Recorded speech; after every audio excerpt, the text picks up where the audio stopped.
Hello and welcome to the next instalment of Investor Media TV. I'm here with my partner in crime, Mr. Xavier Calloc'h. How are you, Xavier?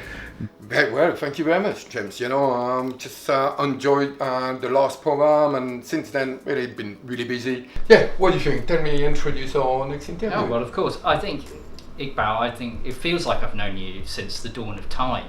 So I think it would be great to hear in your own words what you've been up to for the last however many years.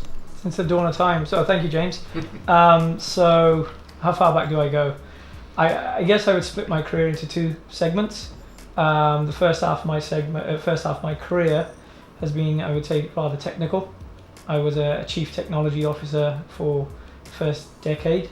I went to India in the early 90s when ISPs were fashionable, internet service providers, and went on to co-found India's largest web hosting business and domain registration business, so called Net for India. Now it's called, I think, Net4. Post that, I came back to the UK.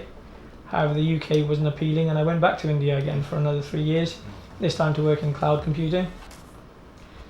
I then made another attempt to come back to the UK, and this time I ended up working for a company called Nutmeg in the fintech space. So I was one of their very early team, and there my career switched into the second segment, which was, I would say, customer acquisition, sales, marketing, customer support, etc.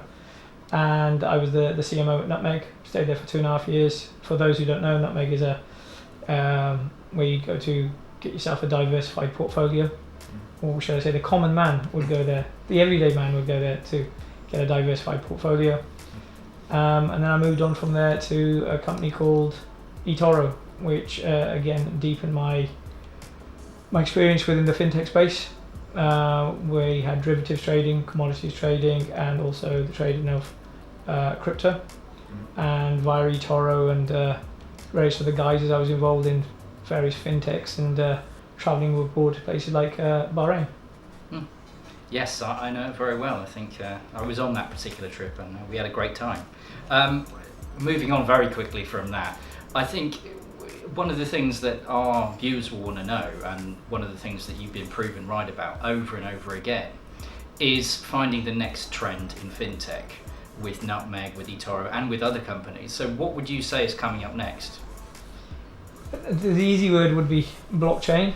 Slightly more complicated would be crypto and crypto assets.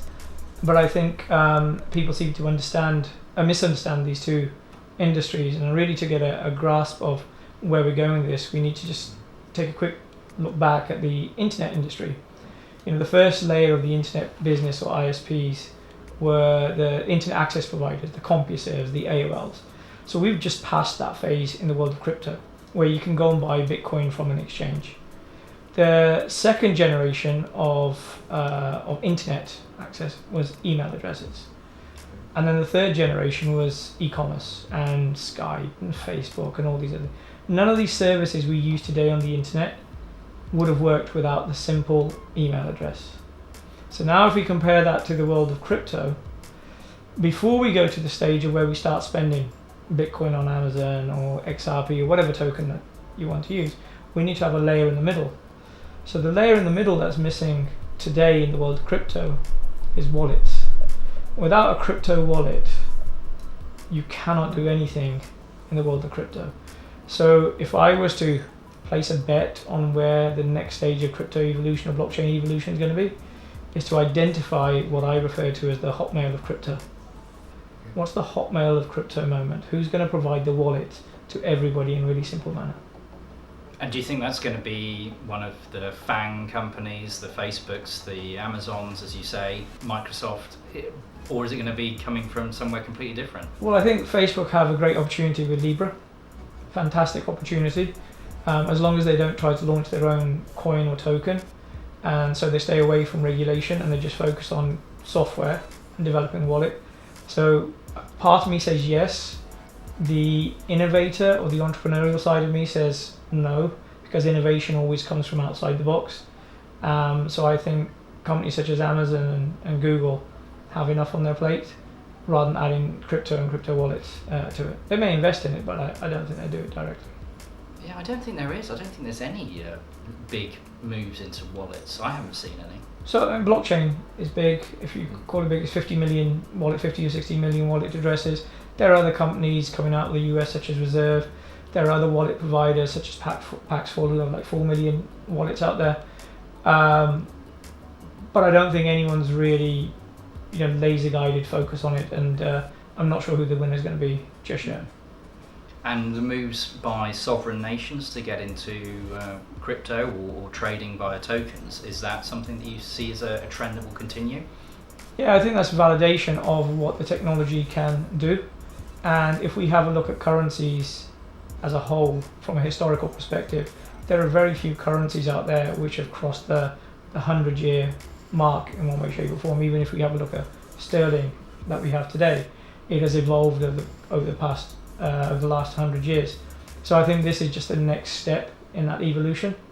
And I think the banks, the sovereign nations, had to wait for the narrative to move away from it's only used on the dark web. You can only use crypto for the purchase of narcotics, etc. So now that we're done with that narrative, we've moved to a level of credibility. The sovereign nations can now start to align themselves with the world of crypto and blockchain. It's again very interesting, but I can't believe that knowing you so well, that you're only doing a fintech. Are there other projects that you're working on at the minute? I'm passionate about nutrition, absolutely passionate about health and nutrition, especially from an Ayurvedic sense, which is kind of it's a traditional method of using food to cure ailments, etc., etc. So I'm passionate about health, and I don't think health tech has really developed. And by health tech, I don't mean the Fitbits of this world, which count how many steps and how many calories you've done. I think we're done with calories. I think we're done with calorie counting. We're done with people telling us don't eat fats, don't eat carbs, don't eat anything and you'll lose weight. I think we need to start looking at how we as individuals react to different types of food, and also how that affects the hormonal imbalances or balances within our body. And I think that's the next generation for us to tap into, the readings of our nutrition and micronutrients that we're having inside our body and seeing if they're out of sync. And then also understanding that we're all different. What works for me may not work for you, may not work for you. And today we're not there yet. Today we're still stuck with calorie counting and pretending that the yoga we're seeing in the gyms is actually real yoga. And it's not. So yeah, that's my passion. I did look at various other startups within the nutrition space and supplement space, etc. And I think it's an empty field right now. Xavier, do you think this will catch on in Breton, where you're from? This, Brittany food, extremely rich. We like our food, but obviously, as someone these days, lifestyle, London, working, and I think mental health, and physical health are connected, and I think that's the future. Especially my age, but as well my kids' generation. It's after them we need to look after. Yeah. Iqbal, thank you so much for being our first face-to-face of this COVID era. So, thanks for being brave enough to get over here. Thank you guys. It was a pleasure to meet you. Thank you. That was very interesting presentation from Iqbal. Are you going to get a crypto wallet yourself? Well, I'm afraid I've had my fingers burnt in that area many times before, as we all know. Okay, well, anyway, it was very interesting. I think our audience will love the information. It was very technical, but very interesting. If you want to join us and speak about your business with us, and you're much welcome, please contact us via our website.